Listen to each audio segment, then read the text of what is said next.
C'est parti, j'espère que tu as essayé au moins dans ta tête de résoudre tout ça, d'essayer de créer une solution à ce problème.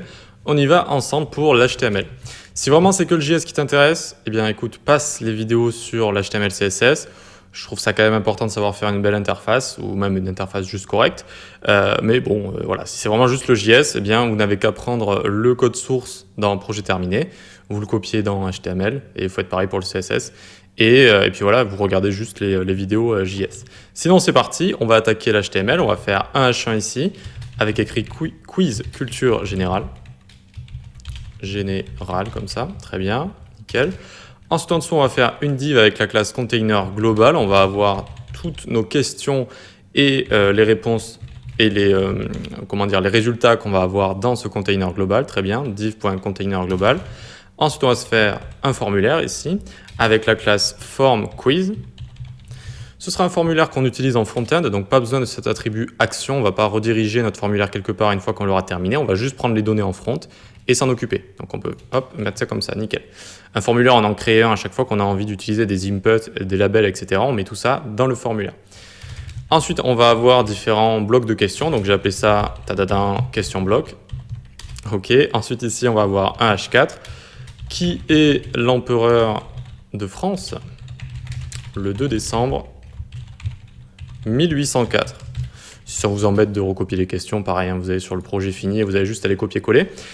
Et ensuite, après ça, donc nos questions à chaque fois vont se diviser en le nom de la question et ensuite les réponses avec les différents inputs. Pour ce faire, on va entourer les inputs d'une div comme ça.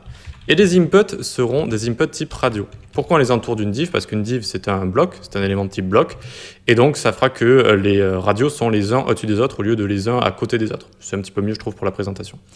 OK, ensuite, on lui met ID est égal ici à notre input Clovis, en minuscule, en majuscule, comme vous voulez. Name, on lui met Q1. Je vais vous expliquer ce que c'est, juste on finit ça. Value est égal à. Et on va écrire checked ici. Donc, ID Clovis, ça va être pour le lier au label qui est juste en dessous. Regardez, label, et ici on va écrire Clovis. On n'oublie pas de l'écrire exactement de la même manière. OK. Name, ça va être lorsqu'on utilise des boutons radio, eh bien on ne peut cocher qu'un seul des boutons radio, c'est notre réponse. Et donc il faut donner le même name à tous les inputs. D'accord? Tous les inputs type radio ici. Tac. Ils auront le même name Q1 pour question 1, vous l'aurez deviné. Value, c'est ce qui va être retourné, la value A ou la value B ou la value C. C'est ce qu'on va récupérer en front, d'accord, avec ce formulaire. On va récupérer ça et on va checker avec un tableau ensuite qui aura les bons résultats si, eh bien, pour la première question, on a répondu. Ici, par exemple, c'est quoi? C'est Bonaparte. Donc, il va falloir l'écrire en dessous. D'abord, on va écrire Lincoln ici. Lincoln ou Lincoln? Je crois que c'est Lincoln comme ça. Hop, ici, on va marquer Abraham Lincoln. Lincoln comme ça, OK. Et ensuite ici, on va mettre Bonaparte. Tac, on va le mettre pour fort aussi, donc pour le label. Et ici, on va écrire Napoléon Bonaparte. Napoléon Bonaparte, nickel. Donc, value A, B, C, le name est le même pour pouvoir choisir selon les inputs. Et ensuite, ce qui va changer, donc c'est l'ID pour le lier à chaque fois aux différents labels. Et checked ici, qu'on ne va mettre que sur le radio du haut, c'est pour qu'il soit coché de base. On peut donc maintenant faire clic droit Open with Live Server. Alors, est-ce que j'ai toujours ça d'activé? Oui, c'est bon. On peut faire clic droit Open with Live Server. Tac, ça va nous l'ouvrir juste ici. Et regardez ce qu'on a là. On a donc notre quiz, ça c'est notre titre. Là, on a le titre de la question et on a ces fameux boutons radio. Celui-là est checké vu qu'on a mis checked. OK. Et maintenant, on peut choisir entre Lincoln, Bonaparte et Clovis. Et voilà, c'est ça les boutons radio, c'est une seule réponse parmi une seule réponse parmi plusieurs réponses, hein, tout simplement. Et si on veut plusieurs réponses possibles, il faut utiliser des checkbox. Voilà, vous le saurez. Donc, très bien, une fois qu'on a ça, on va pouvoir copier-coller, hein, vous l'aurez deviné, parce que regardez, là, on a une question, et à la fin, on en a 1, 2, 3, 4, 5, comme ça. D'accord? Donc, on va pouvoir prendre les 5 directement. Hop. Donc là, clairement, je vous invite à aller dans le dossier fini, vu que tout ce qui a changé, en fait, on va juste copier-coller ça 4 autres fois pour en avoir 5. Tout ce qui va changer, c'est le nom à chaque fois, Clovis, là, et la petite value qu'il y a ici. Donc là, pour le coup, c'est vraiment plus utile d'aller sur l'index HTML qu'on a juste là, et on va prendre tous les inputs ici, vous voyez, avec toutes les questions blocs. Question bloc, question bloc, question bloc, tac, tac, tac. On monte jusqu'ici, super, on peut tout refermer. On peut fermer ça également. Et on va venir là. Alors j'ai pris toutes les questions blocs, donc je peux venir et je fais un CTRL V comme ça. Très bien. Ok, donc qu'est-ce qui se passe ici? Qu'est-ce qui se passe? Là, on a notre première question ici. Alors, j'avais écrit ça pour ne pas vous oublier de vous en parler, on a un tour de div pour faire, oui, c'est ça, pour faire des blocs. Donc ça, c'est notre première div bloc qu'on a codé ensemble, ok, donc avec qui est l'empereur de la France le 2 décembre, etc. Là, on a notre deuxième question, quelle est la date d'indépendance des États-Unis? Et donc, tout ce qu'on a changé ici, ça va être à chaque fois l'ID. Là, j'ai écrit date 1 et j'ai mis for date 1. Date 2, date 2, date 3, date 3. Ça correspondait à les noms comment dire, des personnages historiques qu'on avait écrits ici. D'accord? Donc là, ça va être des dates à chaque fois, date 1, date 2, etc. Le name qui est similaire à chaque fois vu que c'est une même question. Et les values qui vont être A, B, C. Pareil, qu'on va pouvoir récupérer plus tard. Voilà. Et puis les questions se suivent. Donc c'est exactement le même principe à chaque fois. Voilà, tac, tac, tac, question 4. Et la question 5 qui est juste ici. Voilà. Donc ça, maintenant que c'est fait, on va pouvoir s'occuper du bouton et des réponses. Donc le bouton, on vient à la fin du formulaire qui est juste ici.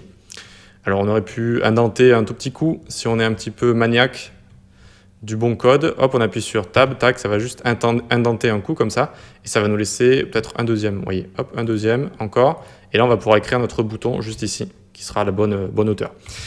Bouton, ici, on lui met un type submit, même si lorsqu'on crée un bouton à la fin d'un formulaire, c'est automatiquement compté comme type submit, mais on va dire que pour la forme, c'est un petit peu mieux. Pour mieux se repérer, on va mettre valider vos choix ici, et dès qu'on appuiera sur ce bouton, ça va enclencher l'envoi des données du formulaire qu'on récupérera en local en JavaScript et qu'on pourra utiliser. Une fois qu'on aura ces données, il va falloir vérifier si c'est vrai ou pas, si on a réussi notre quiz ou pas, et donc on affichera tout ça dans une div avec la classe résultat, comme ça, div résultat. Encore une fois, j'utilise emmet quand je fais des choses ici. On fait div.abc, on appuie sur entrée ou sur tab, et hop, ça nous fait une div comme ça. Nickel. Ensuite, on se fait un H2 ici. Cliquez sur valider pour voir les résultats. OK. Ensuite, en dessous, on va se créer deux paragraphes, un avec la classe head comme ça, et un avec la classe note.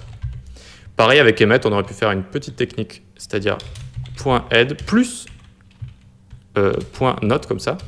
Tac, et vous voyez, ça nous fait exactement la même chose. Alors, juste, il faut deux paragraphes.